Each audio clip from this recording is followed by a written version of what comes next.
이사야서 27장 말씀 같이 보겠습니다. 1절로 13절까지의 말씀입니다. 저와 여러분이 한 목소리로 같이 읽습니다. 시작.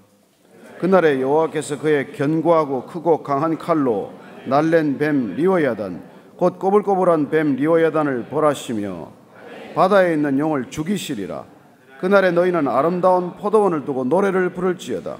나 여호와는 포도원 지기가 되며 때때로 물을 주며 밤낮으로 간수하여 아무든지 이를 해치지 못하게 하리로다. 나는 포도원에 대하여 노함이 없나니 찔레와 가시가 나를 대적하여 싸운다 하자 내가 그것을 밟고 모아 불사르리라. 그리하지 아니하면 내 힘을 의지하고 나와 화친하며 나와 화친할 것이니라. 후일에는 야곱의 뿌리가 박히며 이스라엘의 움이 돋고 꽃이 필 것이라. 그들이 그 결실로 지면을 채우리로다. 주께서 그들을 치셨던들 그 백성 친자들을 치심과 같았겠으며 백성이 죽임을 당하였던들 백성을 죽인 자가 죽임을 당함과 같았겠느냐. 주께서 백성을 적당하게 견책하사 쫓아내실 때 동풍 부는 날에 폭풍으로 그들을 옮기셨느니라.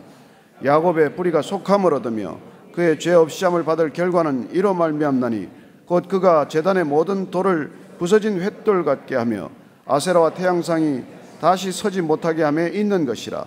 대저 견고한 성읍은 적막하고 거처가 황무하며 버림받아 광야와 같은즉 송아지가 거기에서 먹고 거기에 누우며 그 나무가지를 먹어 없이 하리라.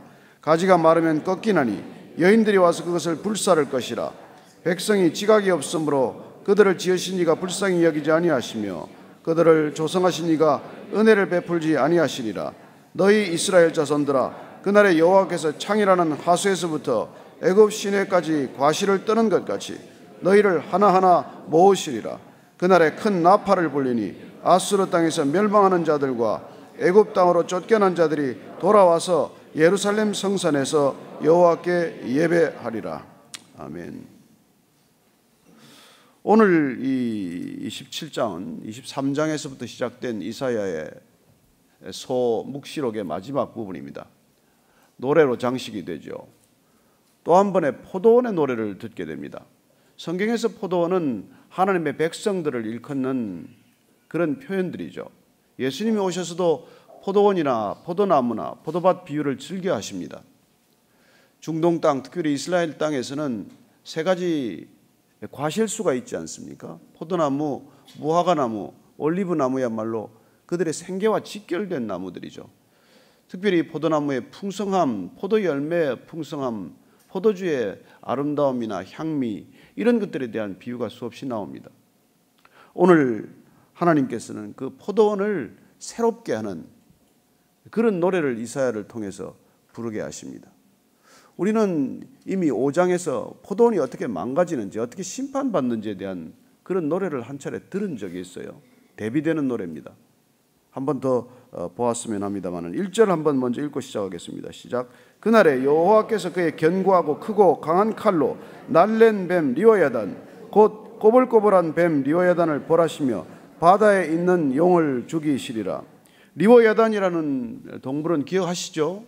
욥기 41장에 처음 등장합니다. 리워야단에 대한 자세한 설명이 있죠. 가상의 동물 같지만은 어쨌건 이 리워야단은 옛뱀 곧 용이라고도 하고 계시록에 나오는 사탄을 지칭하는 말입니다. 17세기죠. 1650년경에 토마스 홉스라는 영국 철학자가 쓴 책 제목이 여기서 가져온 거예요. 레비아탄, 리바이어선이라고 하는 책을 썼습니다. 리바이어선은 그 당시에 국가 또 혹은 교황 체제를 지칭하기 위한 호칭으로 그걸 가져온 것이죠. 마치 인간이 만들어 놓은 이 국가 시스템, 국가 조직 자체가 괴물처럼 변해버린 것입니다. 실상 인간을 정말 돕기 위해서 존재해야 될 그 국가가 인간을 더욱더 혹독하게 착취하고 억압하고 포갑하는 그런 괴물처럼 변했기 때문에 그런 이 국가의 모습이나 형상을 리바이어선, 이 리워야단에 비교한 것이죠.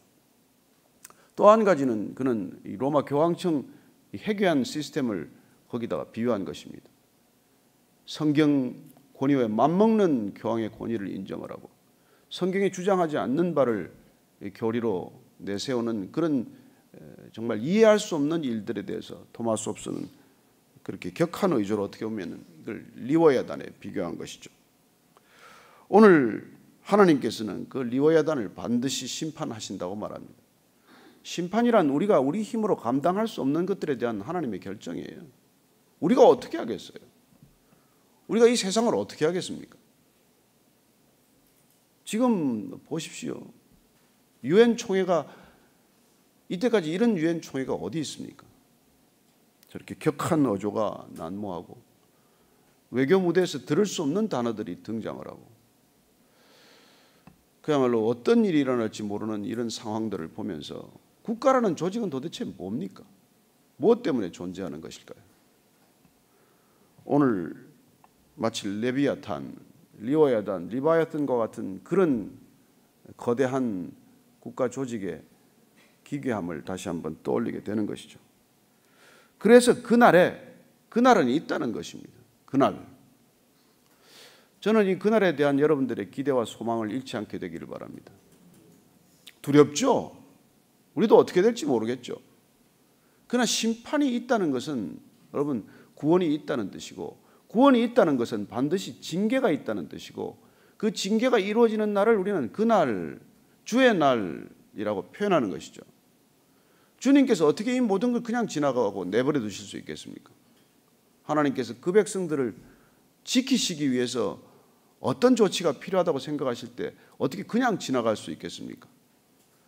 그래서 그날에 구원받을 백성들은 찬양을 해야 한다는 거예요. 노래를 부르게 된다는 것입니다. 쾌제를 부른다는 것이죠. 동네에 얻어맞고 다니던 아이가 아버지와 함께 가서 그 자기를 때린 아이들을 혼내줄 때 아이는 신바람이 나지 않겠습니까? 뭐 북쪽의 지도자는 뭐 어깨춤이 나온다는데 뭔지 모르겠어요. 어쨌건 저는 이 시대가 심판을 자초하고 있다고 여러분들 보일 거라고 믿습니다. 정말 우리가 옛날에 어린아이들이 자꾸 부모의 뜻을 거스르고 부모의 명령을 어기고 부모의 말을 지키지 않을 때 저 녀석이 매를 버는구나, 매를 벌어들이는구나 그런 얘기를 하지 않습니까? 하나님이 무슨 심판에 취미가 있는 분입니까? 심판을 버는 것이죠. 심판을 자기 손으로 자초하는 것이죠. 그때 하나님께서는 포도원의 노래를 듣게 하십니다. 2절부터 6절까지입니다. 시작. 그날에 너희는 아름다운 포도원을 두고 노래를 부를지어다. 나 여호와는 포도원 지기가 됨이며 때때로 물을 주며 밤낮으로 간수하여 아무든지 이를 해치지 못하게 하리로다. 나는 포도원에 대하여 노함이 없나니 찔레와 가시가 나를 대적하여 싸운다 하자 내가 그것을 밟고 모아 불사르리자. 그리하지 아니하면 내 힘을 의지하고 나와 화친하며 나와 화친할 것이니라. 후일에는 야곱의 뿌리가 박히며 이스라엘의 움이 돋고 꽃이 필 것이라. 그들이 그 결실로 지면을 채우리라. 아름다운 포도원. 그렇습니다. 포도원 한번 가보신 분들은 알겠지만은 포도원은 전부 그냥 내버려두면 쓸모없는 밭이에요. 정말 볼품이 없고 볼 수가 없습니다. 그 포도원을 포도원답게 하기 위해서는 얼마나 많은 정성이 들어가는지 몰라요.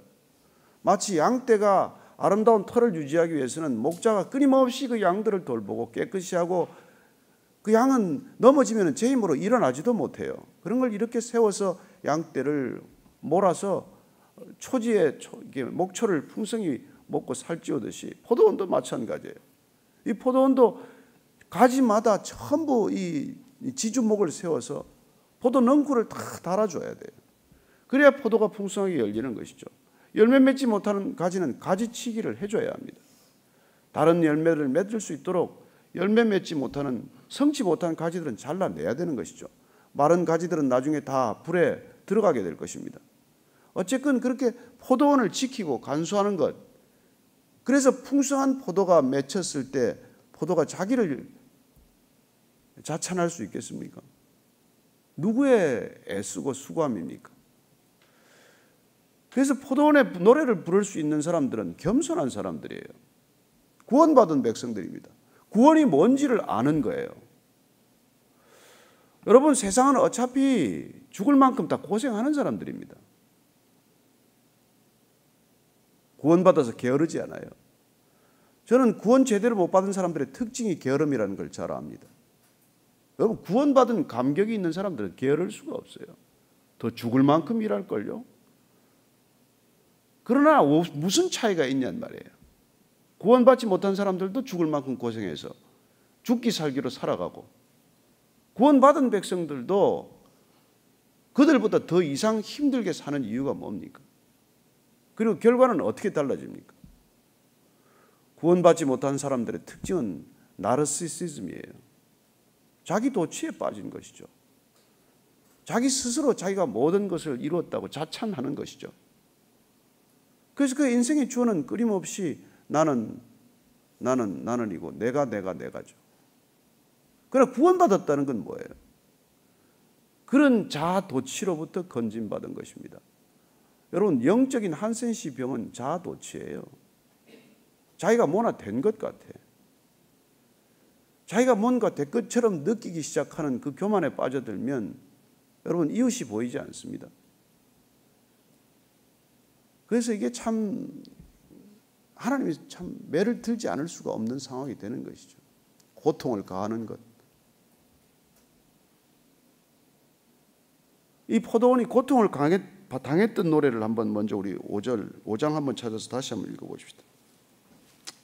5장 한번 다시 찾아서. 이 아름다운 포도원의 노래를 부르기 전에 망가진 포도원의 노래를 한 번 더 들어보십시다. 자, 5장 1절부터 읽고 있습니다. 시작. 나는 내가 사랑하는 자를 위하여 노래하되 내가 사랑하는 자의 포도원을 노래하리라. 내가 사랑하는 자에게 포도원이 있으며 심히 기름진 사내로다. 땅을 파서 돌을 제하고 극상품 포도나무를 심었도다. 그 중에 망대를 세웠고 또 그 안에 술틀을 팠도다. 좋은 포도맺기를 바랐더니 들포도를 맺었도다. 예루살렘 주민과 유다 사람들아, 구하노니 이제 나와 내 포도원 사이에서 사리를 판단하라. 내가 내 포도원을 위하여 행한 것 외에 무엇을 더할 것이 있으랴. 내가 좋은 포도맺기를 기다렸거늘 들포도를 맺으면 어찌 됨인고. 이제 내가 내 포도원에서 어떻게 행할지를 너희에게 이르리라. 내가 그 울타리를 걷어 먹힘을 당하게 하며 그 담을 헐어 짓밟히게 할 것이요, 내가 그것을 황폐하게 하리니 다시는 가지를 자름이나 북을 돋우지 못하여 찔레와 가시가 날 것이며, 내가 또 구름에게 명하여 그 위에 비를 내리지 못하게 하리라 하셨으니, 무릇 만군의 여호와의 포도원은 이스라엘 족속이요 그가 기뻐하시는 나무는 유다 사람이라. 그들에게 정의를 바라셨더니 도리어 포악이요 그들에게 공의를 바라셨더니 도리어 부르짖음이었도다. 포도원을 이렇게 극상품 포도나무를 심고 그렇게 모든 수고와 그런 돌봄을 아끼지 않았는데 그 포도가 들포도를 맺고 맞았다는 거예요. 그래서 담을 허물어 버리고 포도원을 짓밟히게 하는 것이라고 말합니다. 여러분, 이 나라 우리가 지킵니까? 담이 허물어지면 한순간에 짓밟히는 나라가 될 것입니다. 깨어있지 않으면. 그래, 어쩌면 그날의 불을 우리의 아름다운 노래를 듣게 하심으로 이런 노래를 다시 불러야 할 상황을 자초하지 말라는 것이죠. 거기서는 찔레와 가시가 나지만은 하나님께서는 정말 우리가 아름다운 포도원 노래를 부를 때 찔레와 가시, 그걸 내가 밟고 모아서 불살라 버리겠다고 말씀하십니다. 우리의 기도 제목은 이런 것이죠. 주님, 찔레와 가시를 모아서 불살라 주십시오.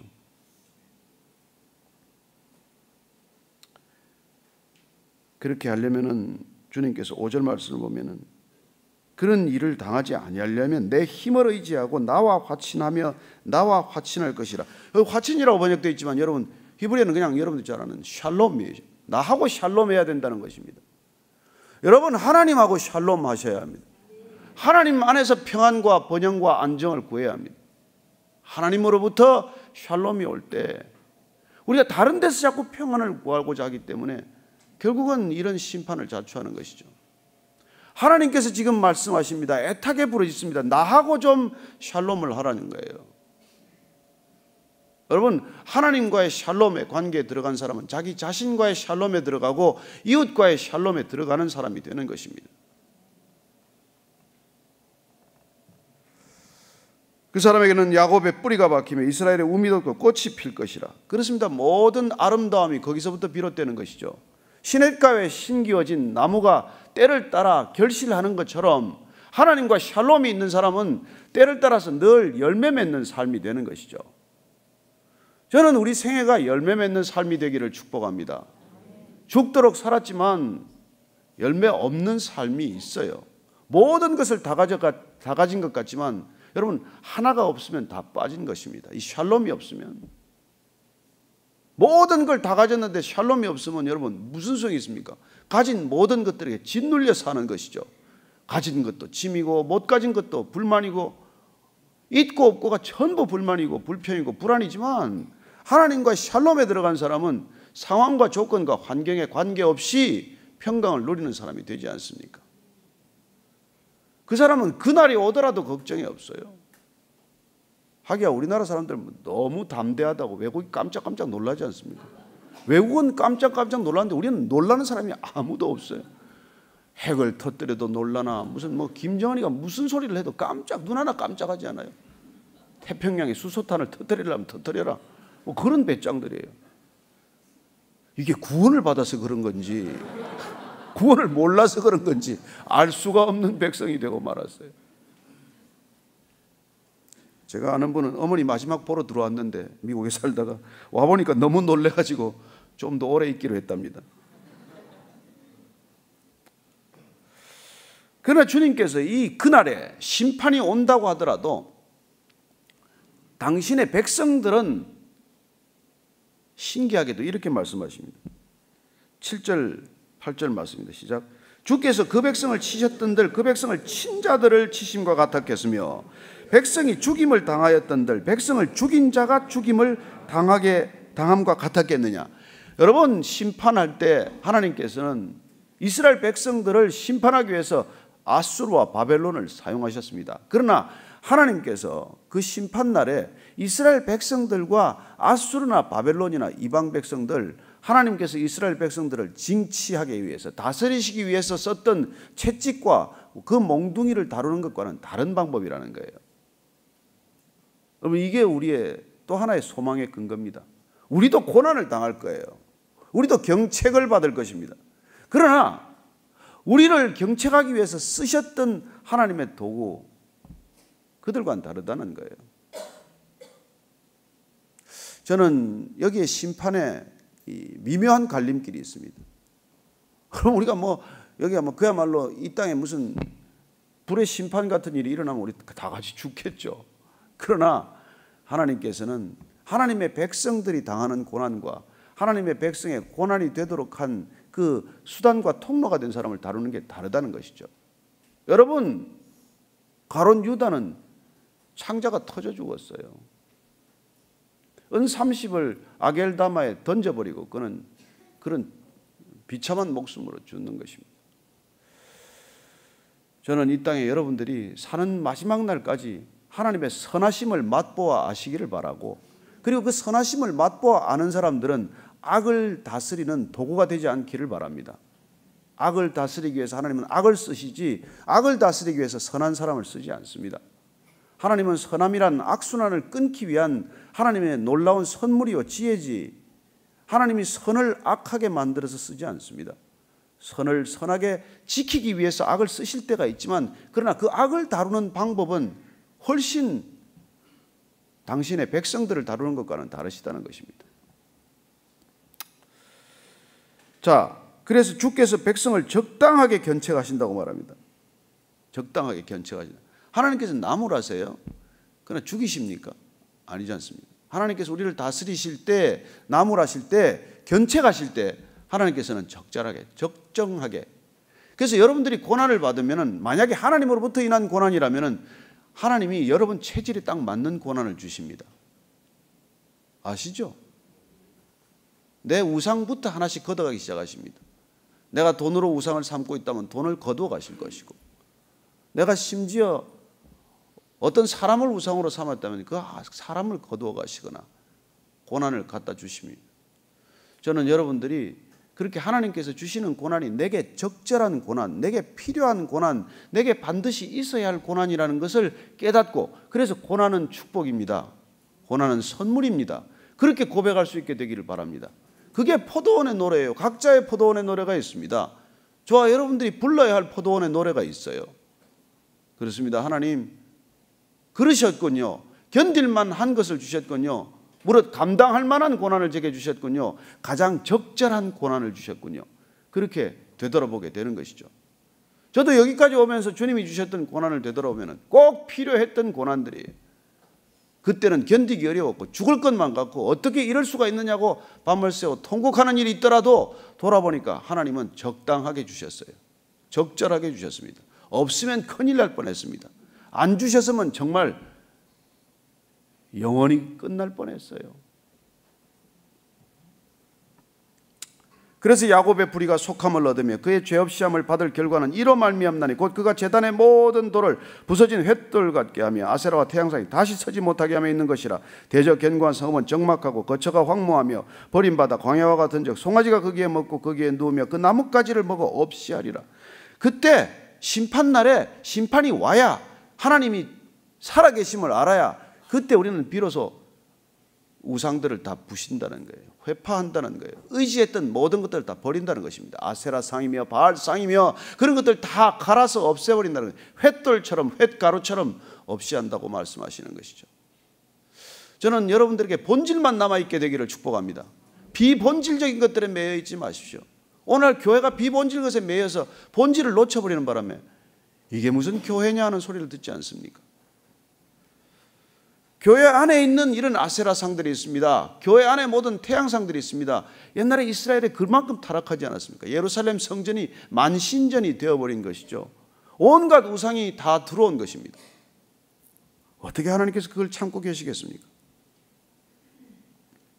가지가 마르면 꺾이나니 여인들이 와서 그것을 불사를 것이라. 백성이 지각이 없으므로 그들을 지으시니가 불쌍히 여기지 아니하시며 그들을 조성하시니가 은혜를 베풀지 아니하시리라. 그러나 이런 고난의 시간, 이런 심판의 과정을 거치고 나면 12절 13절입니다. 시작. 너희 이스라엘 자손들아 그날에 여호와께 창이라는 하수에서부터 애굽 시내까지 과실을 떠난 것 같이 너희를 하나하나 모으시리라. 그날에 큰 나팔을 불리니 아수르 땅에서 멸망하는 자들과 애굽 땅으로 쫓겨난 자들이 돌아와서 예루살렘 성산에서 여호와께 예배하리라. 놀랍습니다. 그때는 이스라엘 자손들이 이스라엘 땅의 백성들에게 주신 하나님의 땅은 하수에서부터 애굽 시내까지입니다. 유프라데스 강에서부터 이 애굽 시내, 애굽 나일강까지 이르는 이 방대한 지역에 있는 이스라엘 백성들을 마치 과실 수확을 할 때 하나씩 하나씩 따서 모으듯이 그렇게 하나님께서는 한 백성 한 백성, 한 사람 한 사람을 불러서 모아서 하나님의 백성됨으로 인정하시고 인쳐주실 것이라는 얘기를 하시는 것이죠. 그날에는 큰 나팔이 분다고 말합니다. 아수르 땅에서 멸망하는 자들과 애굽 땅으로 쫓겨난 자들도 돌아와서 이방 백성들이 돌아옵니다. 이방인들이. 그리고 예루살렘 성산에서 여호와께 예배드리는 것이죠. 그렇습니다. 하나님이 살아계시는구나, 이걸 보게 하시는 것이 심판의 클라이맥스 아닙니까? 그렇습니다. 멸망과 파멸과 그 모든 그날의 가장 뚜렷한 징조는 무엇입니까? 하나님이 계시구나. 그때 이방 백성들로부터도 돌이킬 사람들이 있다는 것입니다. 돌아와야 할 사람들이 있다는 것이죠. 그들은 우리와 함께 예배드리게 된다고 말합니다. 저는 우리 주위에 있는 많은 분들이 다시 이곳에서 예배드릴 것을 믿습니다. 이곳에서 불평을 가진 사람들도 있고 교회가 왔다는 것 때문에 마음의 어려움을 이렇게 토로하는 분들도 있고 찾아와서 어려움을 이렇게 쏟아놓는 분도 계시지만 저는 하나님께서 우리와 함께 예배드리게 하실 것을 믿습니다. 하나님께서 결국 심판의 목적은 마지막까지 하나님께서 하나하나 마치 나달 줍듯이 과일 하나하나 낙과를 오르만져 닦아서 모으시듯이 그렇게 불러 모으실 그날이 될 것을 기대하고 여러분 안심하십시오. 그야말로 몰라서 안심하는 게 아니라 하나님이 어떤 분이시기 때문에 아는, 하나님이 어떤 분이시고 우리에게 무엇을 허락하시는 분인지에 그것을 우리가 아는, 그래서 결국은 그분과의 관계 쏘는 샬롬 때문에 저와 여러분들이 주 앞에서 날마다 평강을 누리시게 되기를 축복합니다. 그리하여 불안에 떠는 세상, 어찌해야 할 바를 모르는 이 세상을 향하여 하나님께 돌이키십시다. 하나님께 무릎을 꿇으십시다. 하나님께 두 손을 드십시다. 하나님을 찬양하십시다. 하나님께 기도하십시다. 전심을 다하여. 그럴 때 주님께서 새 일을 행하실 줄로 믿으시기 바랍니다. 하나님께서 우리의 기도를 기다리십니다. 하나님께서 우리의 회개를 기다리십니다. 하나님께서 우리의 부르짖음을 기다리십니다. 하나님께서 우리에게 다시 한번 회복을 허락하시기 위해서 기다리고 계신 것입니다. 오늘 이 자리가 주님께 전심으로 달려가는 자리 되게 하시고 이 백성들의 죄를 대속하는 자리 되게 하여 주옵소서. 우리가 이 땅에 사악한 백성들과 하나님 사이를 가로막고 주님 시간을 하루만 더 주십시오. 1시간이라도 좀 더 주십시오. 주님 저들을 돌이키겠습니다. 주님께서 명령하신 것 다 이룰 때까지 마지막 시간 허락하여 주옵소서. 그렇게 간절한 마음으로 기도하는 아침의 시간 되기를 바라고 또 주일 예배를 사모하는 기도가 되기를 바라고 이웃을 여러분들이 함께 부르셔서 함께 예배드리는 기쁨, 열방이 주께로 돌이키는 기쁨을 맛보게 하여 주옵소서. 그런 마음으로 선교사를 위해서, 돌아올 열방을 위해서, 이스라엘을 위해서 그렇게 각자 기도하는 아침 시간 되기를 축복합니다. 같이 기도하십시다. 하나님 아버지, 주님께서 우리를 부르시되 목적을 두고 부르셨습니다. 하나님 돌이키기 위하여, 이 땅으로 돌이키기 위하여 주님 역사하여 주시옵소서. 주님 붙들어 주시옵소서. 하나님 돌아와야 할 영혼들이 남아있고 일어서야 할 영혼들이 있고 회복되어야 할 아픈 사람들이 있습니다. 하나님 저들을 불쌍히 여겨 주옵소서. 주님 만져주시옵소서. 머리끝에서부터 발끝까지 상하지 않은 데가 없는 저 백성들, 불쌍한 백성들, 하나님 모든 호사를 다한다고 하지만은 상처투성이인 저들을 주님 불쌍히 여겨주시고 주께로 돌이키는데 우리의 기도가 마음껏 소용되게 하여 주옵소서. 하나님 아침마다 저들을 향하여 기도하고 있습니다. 돌아오라고 기도하고 있습니다. 돌이킬 수 있도록 기도하고 있습니다. 주님 회개의 영으로 역사하여 주시옵소서. 저들의 마음 가운데 주님 살아계신 주님을 만날 수 있도록 도와주시고 이 백성들 다시 한번 주께 엎드릴 수 있도록 도와주시고 주님을 향하여 부르짖도록 주님 도와주옵소서. 주님 내게 부르짖으라고 하실 때 주님 부르짖으면 주님께서 권념하신다, 기억하신다고 하셨사오니 주의 백성들의 기도를 기억하시고 다시 한번 주께로 돌이키는 백성들 주께서 받아주셔서 우리 모두 이 아침에 포도원의 노래를 부를 수 있게 하여 주옵소서. 하나님 아버지, 구원의 노래가 그치지 않게 하여 주옵소서. 하나님 이 구원의 노래가 열방 가운데 울려 퍼지게 하여 주옵소서. 주께로 열방이 돌이키게 하여 주옵소서. 물이 바다 덮음같이 주께로 돌이키는 영혼들이 주님을 예배하게 하여 주옵소서. 이제는 십자가에서 그렇게 예배 드리신 우리 구주 예수 그리스도의 은혜와 아버지의 놀라우신 은혜와 사랑과 그리고 끝까지 우리를 주께로 돌이키는 성령님의 강건케 하심이 오늘 이 아침에 다시 한번 우리의 포도원의 노래를 부르기로 결정한 이 자리에 고개 숙인 모든 싱싱한 포도알 한 알 한 알 위에 믿음의 지체들 위에 지금부터 영원까지 함께 하시기를 간절히 축원하옵나이다. 아멘.